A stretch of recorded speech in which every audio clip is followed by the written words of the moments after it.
जिंदगी बहुत अनमोल है, इसे इस तरह बर्बाद न करे। आइए बुद्धा की एक प्रेरक भरी कहानी सुनते हैं, रस्सी की गांठ। एक बार महात्मा बुद्ध जब अपने शिष्यों को शिक्षा दे रहे थे तो उन्होंने हाथ में एक रस्सी पकड़कर उसमें बहुत सी गांठें दी। उसके पश्चात महात्मा बुद्ध ने वहां पर उपस्थित शिष्यों से प्रसन्न पूछा, क्या यह रस्सी वैसी ही है जैसी गांठें लगाने से पहले थीं? एक शिष्य ने महात्मा बुद्ध के प्रश्न का उत्तर दिया। वह कहने लगा कि गुरुजी, एक दृष्टिकोण से देखें तो यह रस्सी वैसी ही है जैसी पहले थी, लेकिन अगर दूसरे दृष्टिकोण से देखें तो रस्सी में 3 गांठें पड़ चुकी है। इसलिए देखने में इसका स्वरूप कुछ बदल चुका है।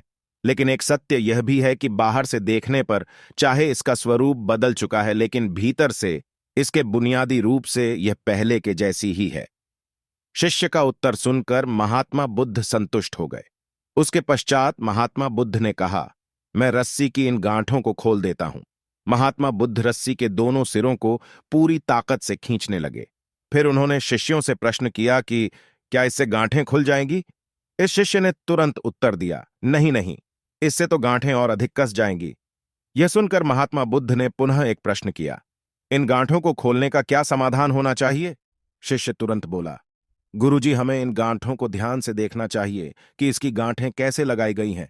उसके पश्चात इनको खोलने का प्रयत्न करना चाहिए। शिष्य का उत्तर सुनकर महात्मा बुद्ध मुस्कुराते हुए बोले कि जीवन का यही सूत्र मैं आप लोगों को समझाना चाहता हूं।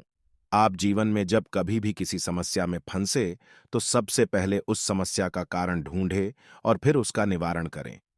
व्यवहारिक जीवन में लोग समस्या का कारण जाने बिना ही उसका समाधान ढूंढने की कोशिश करते हैं, जिस कारण उनको उचित परिणाम नहीं मिल पाता। महात्मा बुद्ध शिष्य को कहने लगे कि बहुत से लोग मुझसे पूछते हैं कि आपने क्रोध को कैसे समाप्त करें, लेकिन कभी किसी ने यह नहीं पूछा कि मुझे क्रोध क्यों आता है। ऐसे ही लोग मुझसे पूछते हैं कि अहंकार को कैसे समाप्त करूं, लेकिन कोई यह जानने की कोशिश नहीं करता कि आखिर अहंकार का बीज उनके अंदर कैसे उत्पन्न हुआ। जैसे रस्सी में गांठें लगाने के बाद भी उसका वास्तविक स्वरूप नहीं बदलता, वैसे ही व्यक्ति में चाहे जैसे भी अवगुण पैदा हो जाए, उसके अंदर की अच्छाई कभी समाप्त नहीं होती। जैसे हम धैर्य से रस्सी की गांठों को ध्यान से देखकर खोल सकते हैं, वैसे ही जीवन में आने वाले विकारों और समस्याओं का हल हम ढूंढ सकते हैं। अगर जीवन में किसी भी तरह की कोई समस्या उत्पन्न हुए हैं तो उसके कारण को ध्यान से समझने पर उसका निवारण भी स्वतः मिलने लगते हैं। दोस्तों, हम बुद्धा की इस कहानी से यह संदेश देना चाहता हूं, जीवन में परिस्थिति जैसी भी हो,